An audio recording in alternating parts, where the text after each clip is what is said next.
Cet automne, la Ville de New York a pris les grands moyens pour tenter de limiter la consommation de sucre de ses citoyens en interdisant la vente de très grands formats de boissons gazeuses.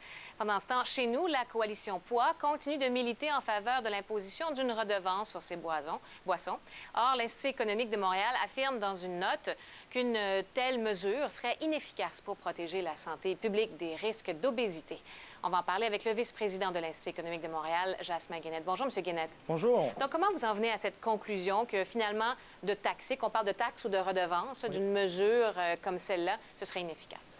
Bien, écoutez, quand tout d'abord on prend connaissance de la littérature scientifique qui traite de cette question-là, on se rend compte qu'il n'y a pas de conclusion précise sur l'efficacité d'une telle mesure.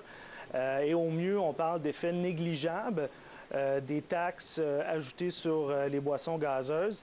Et quand on prend exemple de ce qui s'est fait à l'étranger, notamment au Danemark, on voit que ces mesures-là n'ont pas d'impact sur le taux d'obésité. Alors, pour ces deux raisons-là, nous, on juge que les solutions pour lutter contre le taux d'obésité ne se trouvent pas dans la mise en place d'une nouvelle taxe. Je vois aussi que vous craignez qu'il y ait un déplacement vers d'autres produits, c'est ça? Bien, écoutez, aujourd'hui, on parle d'une taxe d'assises sur les boissons gazeuses. Maintenant, cette taxe-là a des effets très, très limités.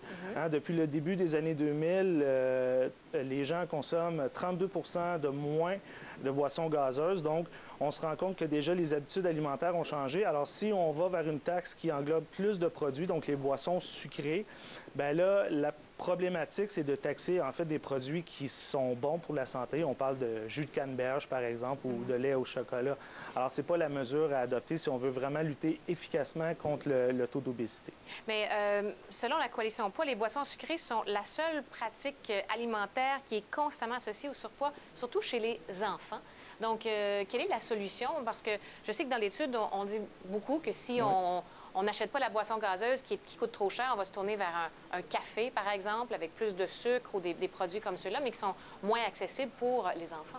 Exactement. C'est important de faire des efforts au niveau de la sensibilisation auprès des jeunes.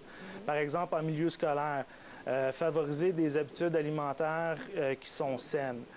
Déjà en bas âge, comme ça, les jeunes vont pouvoir poursuivre ces habitudes-là une fois qu'ils seront adultes. Favoriser chez les jeunes encore plus d'activités physiques, notamment à l'école. Au niveau familial, c'est d'avoir des mesures fiscales positives, notamment quand les gens s'inscrivent dans des activités sportives. Et également, je pense que les services médicaux de première ligne doivent être adaptés à cette problématique-là. Dans un sondage récemment, 45 % des médecins sondés disaient avoir de la difficulté vraiment à avoir des traitements adaptés aux gens qui souffrent d'obésité. Donc, ça, c'est un ensemble de mesures qui seraient beaucoup plus efficaces si on veut réellement lutter contre l'obésité plutôt que d'ajouter une nouvelle taxe sur les produits comme les boissons gazeuses. Eh bien, merci, M. Guénette. Ça me fait plaisir. Au revoir. Et pour réagir à cette note économique, j'ai à mes côtés Suzy Pellerin. Elle est directrice de la Coalition Poids. Bonjour, Mme Pellerin. Bonjour. Donc, comment vous réagissez finalement aux conclusions de cette étude présentée par un médecin à l'Institut économique? Un médecin. En fait, les médecins qui sont partenaires à la coalition supportent la taxe parce qu'ils voient les dommages causés à la santé par la surconsommation de boissons sucrées et également nous appuient afin qu'on instaure une taxe, une redevance sur les boissons sucrées, boissons avec sucre ajouté, boissons énergisantes aussi, qui est un phénomène récent, mais tout de même extrêmement préoccupant.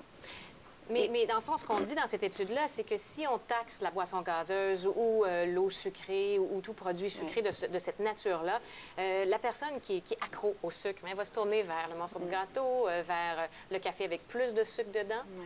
Bien, il faut savoir, comme vous le mentionnez tout à l'heure, que la consommation de boissons sucrées, c'est la seule pratique alimentaire constamment associée au surpoids.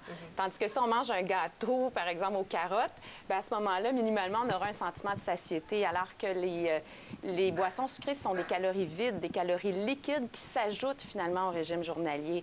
Puis il faut reconnaître aussi la force du marketing de ces produits-là. Lorsqu'on fait le parallèle avec le café sucré, on s'entend qu'on ne va pas investir des sommes énormes en marketing du café auprès des jeunes. On ne lancera pas des gens des airs, par exemple, pour faire la promotion d'une marque ou encore commanditer énormément des athlètes olympiques, des événements sportifs pour se redorer son image. Mais on dit aussi que l'effet est tellement négligeable d'augmenter, disons, de 10 la taxe sur les boissons sucrées, qu'il faudrait plutôt l'augmenter de 20 pour vraiment qu'il y ait un effet. Est-ce que vous partagez cette analyse-là? Bien, minimalement, déjà, le fait d'introduire une mesure fiscale ciblant les boissons sucrées, ça les met dans une catégorie toute particulière, au même titre que l'alcool et le tabac. C'est déjà un message qu'on envoie à la population. Ensuite, c'est certain que le niveau de taxe va avoir un impact sur la consommation. Les études nous indiquent qu'à 10 d'augmentation, il y aurait une réduction de 10 de la consommation. À 20 d'augmentation de taxes, à ce moment-là, 20 de réduction de consommation.